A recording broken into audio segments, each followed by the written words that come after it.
So next part we want to do before we move too much further is go ahead and connect up all of the joints. So I need to have the actual clavicle shoulder joints connected to the spine. And the way I like to do this is I'm just going to go to that spine, that chest control, and see which of those pivots it's this spine here. So I'm going to select the, take the child to the parent, hit P. There we go. So now we can see that the all of that is, whoops, I turned on motion blur. All of that is parented together with that chain link, and we can do the same thing for the other side. I'm not going to though, because I need to on my model, I need to build this side's rig out. So, just go ahead, if your side is done, go ahead and connect those up. Same thing for the hips, is parent those to that first joint at the base of our character. Not only do we need to do that, but we need to make sure that this clavicle, both of the clavicle controls, are parented. Whoops, we don't want to rotate or move that. We just want to rotate that to the chest control. So I'm going to go to that clavicle control, find it in my outliner, go to the control group, shift or control select which way I'm doing it. If you're doing it in the viewport, shift select the actual chest control, not the group, offset group for it, and then hit P on your keyboard. That way, whenever we rotate the chest, all of that moves with it. Notice our IK handle does not. That's fine. That's what the IK handle does. It doesn't move with the FK.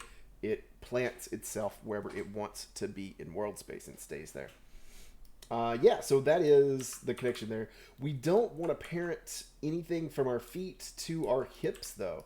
We want to make sure those are separate. You can see here, my right leg isn't, his right leg isn't finished, but the left leg is. And when I go to move it around, that foot stays planted, just like I was talking about that IK. IK system works wherever we position it, it stays. We don't want it to follow the hips because that would make walking very, very, very difficult. And last but not least is connecting the head up, because when I go to rotate this, the head does not follow. Now remember, when we created this spine connect. It's kind of redundant at this point. But here's how we can connect this up. So we want to take the child to the parent. So the child is going to be this neck, or this not jaw joint. Oh, I named mine incorrectly. I mean, that jaw joint, really? Head joint, jaw joint. Yeah, I named this incorrectly. It should be jaw joint. It should be neck joint.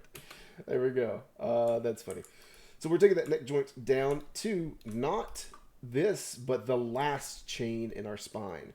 So again, this neck joint to the last chain of our spine, and parenting. Now that does leave us this spine connect left over. It's a lone joint. We just delete it out. Now this isn't perfect. This doesn't work because you can see here's a rotate. Our controls for the head doesn't move with it. So easy fix. Take that neck control group, parent it under, you bet, the chest control. Just like we did with the clavicle. So now when we go to rotate, it moves with it. And we can rotate and move the neck and head as we see fit. We still need to scan everything up, but getting all these joints connected is the first step before we start talking about skinning.